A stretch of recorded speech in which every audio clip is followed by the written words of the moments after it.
بسم الله الرحمن الرحيم Madina Madina Madina Noor Noor Noor HD HD HD media media media media. আসসালামু আলাইকুম viewers, কেমন আছেন? আশা করি আল্লাহর রহমতে ভালো আছেন। আলহামদুলিল্লাহ, আমিও আল্লাহর রহমতে ভালো আছি ইনশাআল্লাহ। আজকে আলোচনা করব ঈদের দিন করণীয় ও বর্জনীয়। আপনি যদি আমার চ্যানেলে নতুন হন তাহলে অবশ্যই আমার চ্যানেলটি সাবস্ক্রাইব করুন।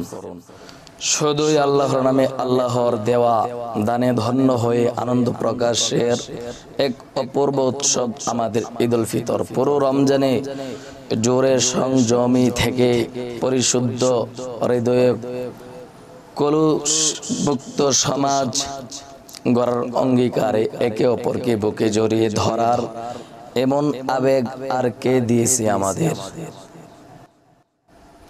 শুধুই আল্লাহর নামে, আল্লাহর দেওয়া দানে ধন্য হয়ে আনন্দ প্রকাশের এক অপূর্ব উৎসব আমাদের ঈদ উল ফিতর। পুরো রমজান জোরে সংযমী থেকে পরিশুদ্ধ হৃদয়ে কলসযুক্ত সমাজ গড়ার অঙ্গীকারে একে অপরকে বুকে জড়িয়ে ধরার এমন আবেগ আর কে দিয়েছে আমাদের? এই মহামান্বিত খুশির দিনটিকে বরণ করে নেওয়ার জন্য রয়েছে কিছু নির্দিষ্ট নিয়ম নীতি। ঈদকে সত্যিকার অর্থে পরম করুণাময়ের কাছে গৃহীত করতে চাইলে এই বিষয়গুলো মনে রাখা প্রয়োজন। এক, ঈদের দিন যেন কেউ কোনো প্রকার রোজা না রাখে, কারণ এটি হবে ঈদের সঙ্গে চরম ধৃষ্টতা এবং আল্লাহর নিয়ামত থেকে মুখ ফিরিয়ে নেওয়ার শামিল। এই বিষয়ে বুখারী শরীফে স্পষ্ট নিষেধ রয়েছে। 2 নাম্বার, ঈদের দিনটি তো আল্লাহর পাকেরই দান, তাই এই দিনে বেশি বেশি তাকবীর পাঠ করে আল্লাহকে ডাকার মধ্যে প্রকৃত আনন্দ। ঈদের নামাজের জন্য রওনা হওয়ার সময় এবং নামাজের অপেক্ষায় সময়গুলোতেও তাকবীরে তাশরিক পাঠ করতে থাকুন। রাস্তাঘাটে যাওয়ার সময় উচ্চ শব্দে তাকবীর বলুন। 3 নাম্বার, তবে এর আগে পরিষ্কার ভাবে গোসল করে পবিত্র হওয়া এবং নিজের সাধ্যের মধ্যে থেকে সবচেয়ে সুন্দর পোশাকটি পরিধান করুন। 4 নাম্বার, নিজের এবং নিজেদের চারপাশের সবকিছুকে সুন্দর করে সাজানো ও সুগন্ধিময় করে রাখা উচিত। এসব বিষয়ে এই দিন কোনো ধরনের কৃপণতা কাম্য নয়। আল্লাহ পাক আপনাকে যেসব নিয়ামত দান করেছেন এবং যে ধন সম্পদ আপনাকে দিয়ে সম্মানিত করেছেন সেগুলো লুকিয়ে রাখাতে তিনি পছন্দ করেন না। আল্লাহ পাকের বান্দারা তার দেয়া উৎসবে খুশি হয়ে তার বিধান মতো তারই দান করা সুন্দর পোশাক পরে তার নাম জপতে জপতে ঈদগাহের দিকে যাচ্ছে, কেবলই তার ঢাকে ইশারা দিতে। এমন দৃশ্য আল্লাহ পাকের কাছে বড়ই আনন্দময় এবং ফেরেশতাদের সঙ্গে গর্ব করার বিষয়। 5 নাম্বার, ঈদ উল ফিতর নামাজের আগে কিছু খেয়ে নেওয়া সুন্নত। বুখারী শরীফ হযরত আনাস রাদিয়াল্লাহু তাআলা আনহু এর বর্ণনায় রয়েছে, রাসূল সাল্লাল্লাহু আলাইহি সাল্লাম বেজুর সংখ্যক খেজুর খেয়ে ঈদের নামাজের জন্য বের হতেন। আমাদের দেশি খাবার সেমাই ফিরনির পাশাপাশি কয়েকটি খেজুরও রাখতে পারেন, তাতে অন্তত এর সুন্নতিও আদায় হয়ে গেল। মুসনাদে আহমদের এক বর্ণনায়ও রয়েছে, রাসূল পাক সাল্লাল্লাহু আলাইহি সাল্লাম কিছু না খেয়ে ঈদ উল ফিতর নামাজ আদায় করতে যেতেন না। 6 নাম্বার, ঈদের নামাজ আদায়ের জন্য ঈদগাহের উদ্দেশ্যে পায়ে হেঁটে যাওয়া ভালো। তিরমিজি শরীফের এক হাদিসে হযরত আলী রাদিয়াল্লাহু তাআলা এর বর্ণিত হাদিসে রয়েছে, ঈদগাহের দিকে হেঁটে যাওয়া সুন্নত এবং কিছু খেয়ে বের হওয়া সুন্নত।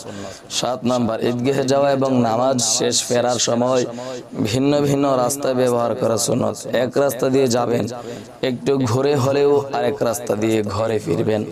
বুখারী শরীফের বর্ণনায় হযরত জাবের রাদিয়াল্লাহু তাআলা বলেন, রাসূল পাক সাল্লাল্লাহু আলাইহি সাল্লাম ঈদের দিন রাস্তা পরিবর্তন করতেন।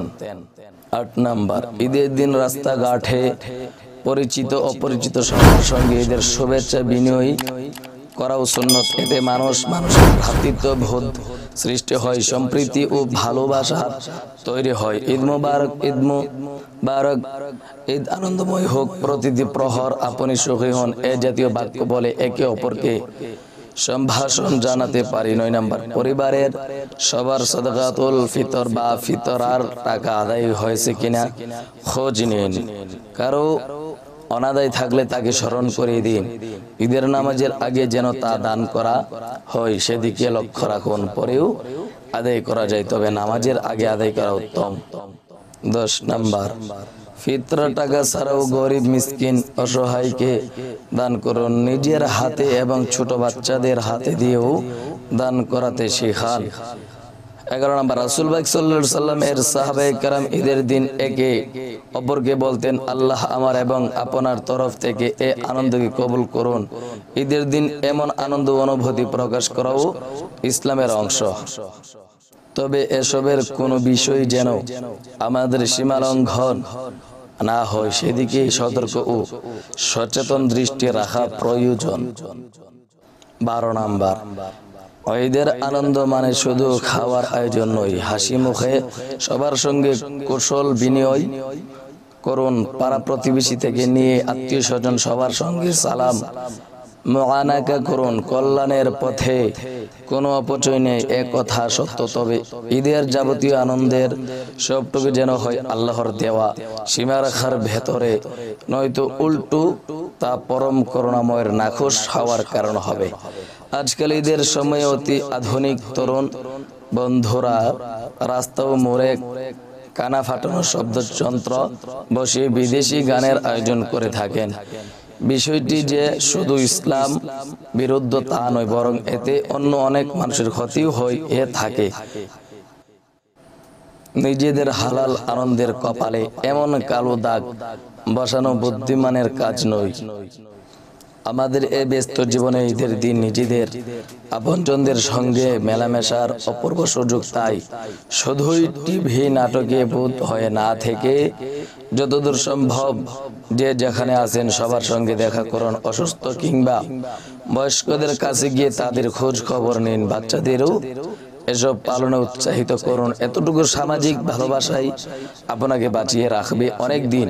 সব ধরনের কৃত্রিমতা ও লৌকিকতার মুখোশ ঝেড়ে ফেলে অনাবিল আনন্দে মেতে ওঠার আহ্বান জানায় ঈদুল ফিতর। তাই আল্লাহ এবং তার রাসূল সাল্লাল্লাহু আলাইহি সাল্লাম আদর্শের সীমানা ভেঙে যাতে এর কোনো অমর্যাদা না হয় সেদিকেও সতর্ক থাকা প্রয়োজন আমাদেরও সবার। আপনাদের ঈদ আনন্দময় হোক, ঈদ মোবারক। ভিডিওটি ভালো লাগলে লাইক, কমেন্ট ও শেয়ার করতে ভুলবেন না। আজকের মতো এখানেই বিদায় নিচ্ছি। খোদা হাফেজ। Subscribe my channel.